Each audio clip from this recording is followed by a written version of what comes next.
ada kabar dari langit.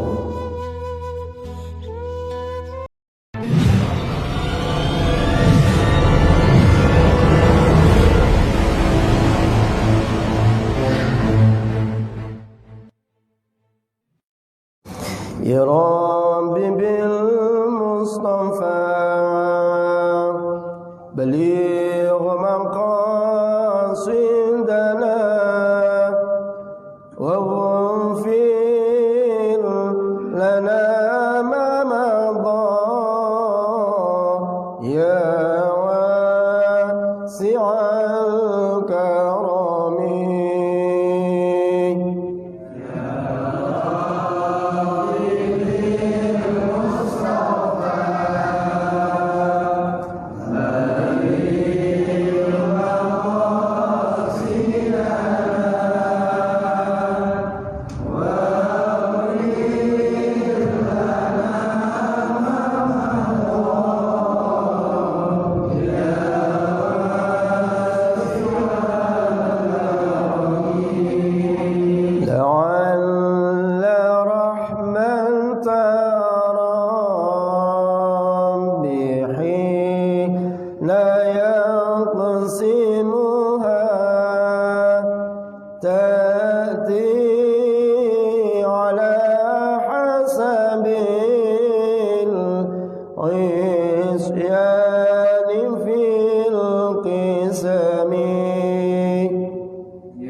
Alhamdulillahi Rabbil Alamin. Assalatu wassalamu ala ashrafil anbiya'i wal mursalin Sayyidina wa habibina syafi'ina wa qurrati a'inna Sayyidina wa maulana Muhammadin wa ala alihi wa sahbihi wa man tabi'ahu wa mawalahu ila yaumiddin. Allahumma arzuqna balaghata fahmin nabiyyin wa fasahata hifdzil mursalin wa ilhamal malaikatil muqarrabin bi rahmatika ya arhamar rahimin. Qala musannif rahimallahu ta'ala wa nafa'ana Allahu bihi wa bi 'ilmi fid darin amin ya rabbal alamin. Li hadhihi niyyah wa li kulli niyyatin shalihah ila hadratin nabil mustafa Muhammadin sallallahu alaihi wa alihi washabihi wasallam. Thumma jami'ul masyayikh wal ulama wal masasmat thumma jami'ul masyayikh wal ulama wal masasmat bustani wa syaqil Qur'an. Thumma jami'ul masyayikh wal ulama wal masasmat al-anwar. Thumma jami'ul masyayikh wal ulama wal masasmat an-nur. Thumma li-mu'allif hadzal kitab Syekh Ibnu Athaillah As-Sakandari Syai'ulillahi lahumul Fatihah. A'udzu billahi minasy syaithanir rajim. Bismillahirrahmanirrahim. Alhamdulillahi rabbil alamin. Ar-Rahmanir Rahim. Maliki yaumiddin. Iyyaka na'budu wa iyyaka nasta'in. Ihdinas siratal mustaqim. Siratal ladzina an'amta 'alaihim ghairil maghdubi 'alaihim waladdallin.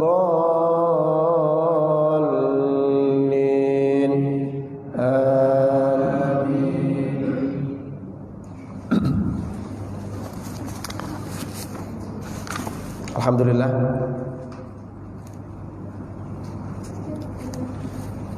bertambah umur kita 1 minggu lagi, udah malam Senin lagi. Dan alhamdulillah malam Senin yang lalu ada beberapa saudara kita yang sama didudukkan oleh Allah di majelis ilmu.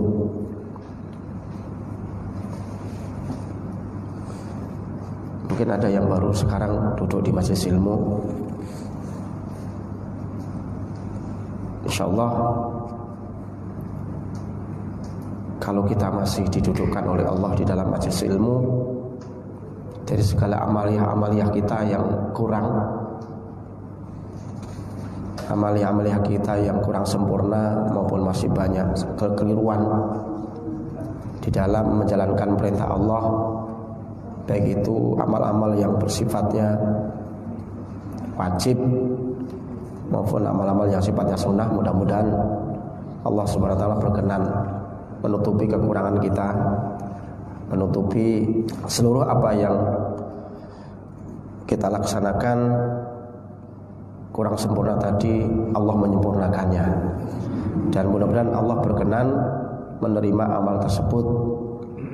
Asbab kita malam hari ini mengakui pada Allah bahwa kita masih membutuhkan ilmu untuk bisa sempurna di dalam ibadah kita.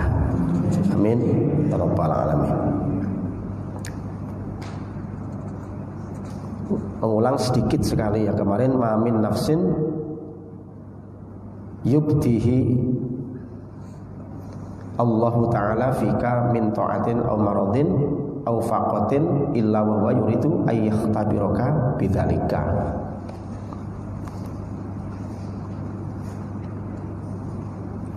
Tidak ada satu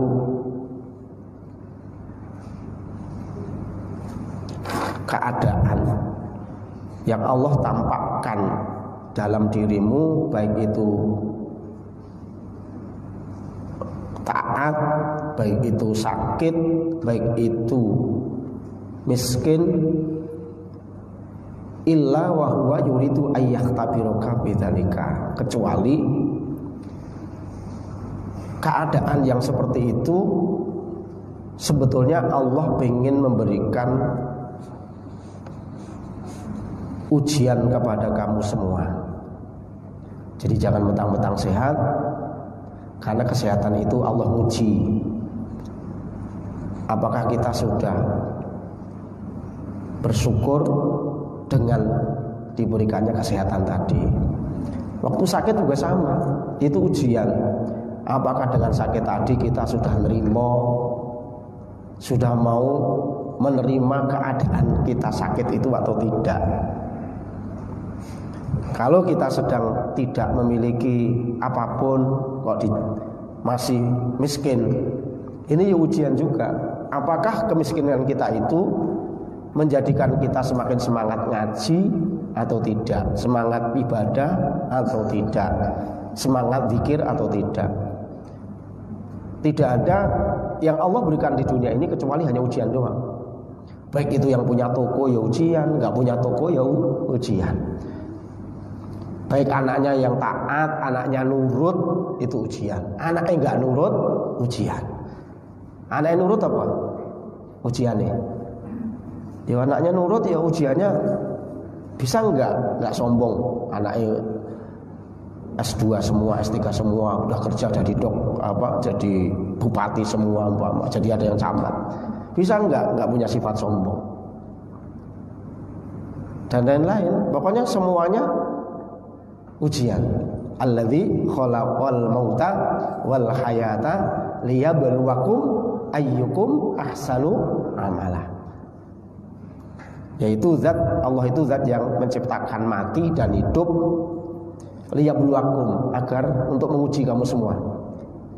Ayyukum ahsanu amala, mana di antara kamu itu orang yang paling baik amalnya.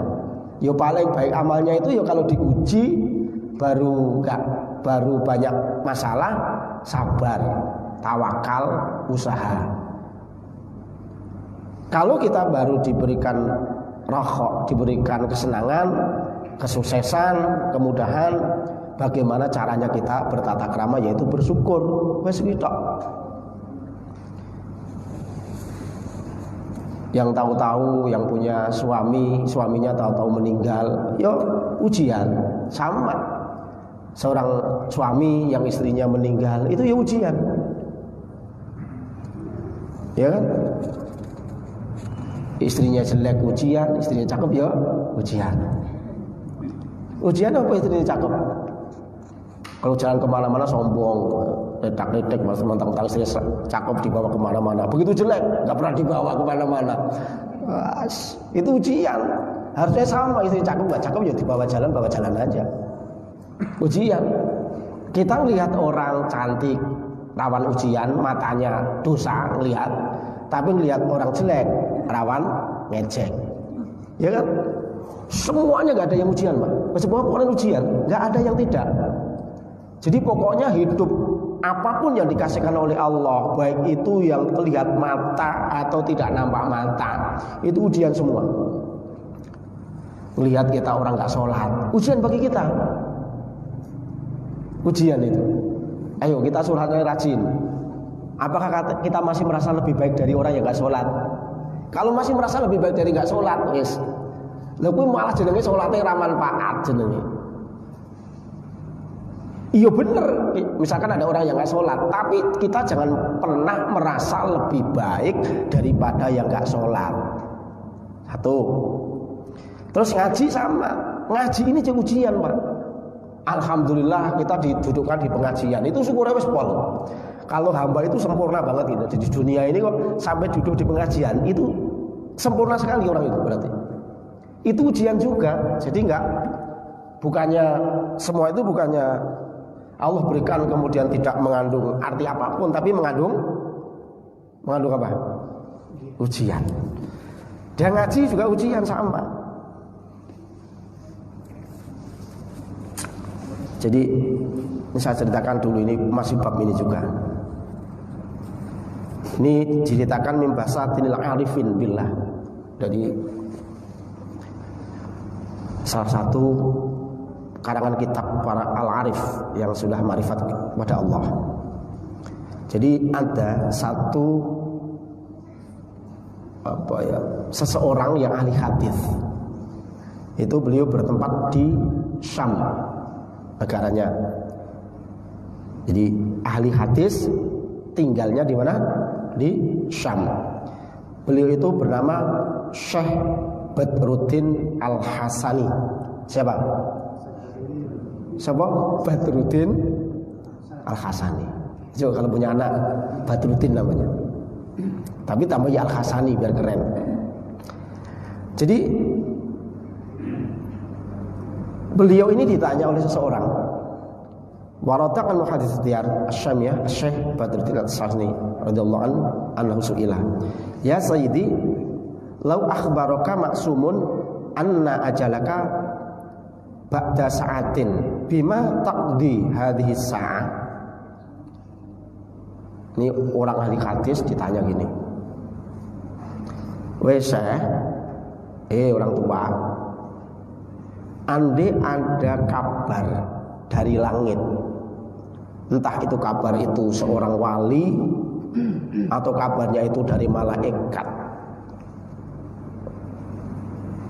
memberikan kabar kamu itu, engkau panjenengan umurnya tinggal setengah jam. Apa yang kamu lakukan, ibadah yang kamu lakukan? Apakah kamu ingin mengqadha sholat? Apakah kamu ingin mengqadha dzikir? Apakah kamu ingin puasa? Apakah kamu ingin apa? Kira-kira nih, saya tanya, Pak Roni, kalau ada kabar dari malaikat bahwa nanti jam 9 meninggal, itu mau ngapain kira-kira? Itu pertanyaan ini ditanyakan kepada muhadits. Ini seandainya orang yang terpercaya sekali bahwa kamu itu nanti meninggal setengah jam lagi, wahai apa yang kamu lakukan? Orang pasti berpikir apa? Kalau kita berpikir apa, Pak? Wah, sholat nanti pas sujud mati, ya. Atau dzikir la ilaha illallah, la ilaha illallah, begitu pas la ilaha illallah terakhir mati. Atau pas baca Quran lah, baca Quran. Nanti pas baca Quran mati, karena setengah jam lagi. Puasalah atau apa setengah jam lagi. Boleh beramal baik, boleh sedekah dan lain-lain. Kan pikiran kita seperti itu. Nah, fa'atraqa syaikhu qalilan tsumma qala. Si Syekh tadi berhenti sejenak. tertegun sejenak. Kemudian dia menjawab begini, andai aku kok meninggal setengah jam lagi, kok andai aku meninggal 1 jam lagi, seperempat jam lagi, 20 menit lagi, maka yang akan aku jalankan dan aku laksanakan ajlubul ilmah. Pasti aku pengen nyari ilmu di waktu jam itu. Pengen mati pas nuntut ilmu. Kok nggak sholat ya dipilih ya? Kok nggak sholat wela? Nggak puas? Apa nggak zikir baca Quran? Nggak apa lagi? Nggak pas sedekah? Nggak pas berbakti ke orang tua? Nggak pas apa kayak nolong orang dan lain-lain. Tapi hadis tadi bilang, andai aku masih punya umur kok diberi berita aku 1/4 jam mati, maka yang aku lakukan, aku akan duduk di majelis ilmu dan aku akan menuntut ilmu. Ini orang-orang yang tanya ini bingung nih. Lah kok nggak dikira aja lah, nggak baca Quran ya? Kok nuntut ilmu? Maka fastagrobal jalisun. Jadi golongan orang banyak tadi begitu ada yang tanya kaget semua. Ini saya ini gimana sih? Kok malah nuntut ilmu, bukan baca Quran aja, kok bukan sholat aja pas sujud biar mati, sedekah aja begitu pas habis sedekah langsung mati. Fastagroba al jalisun. Cara berpikir logisnya orang yang merasa heran tadi apa? Orang-orang tadi. Fal ilmu yatlubul insanu imma liyu'mala bihi aw liyu'allimahu. Karena gini, cara berpikir logis bahwa orang yang meninggal nuntut ilmu itu kan untuk dijalankan atau setidak-tidaknya untuk supaya ketika belajar dia bisa ngajar orang lain. Lah kalau mau mati kok malah nuntut ilmu? Lah kan ngamalnya kapan?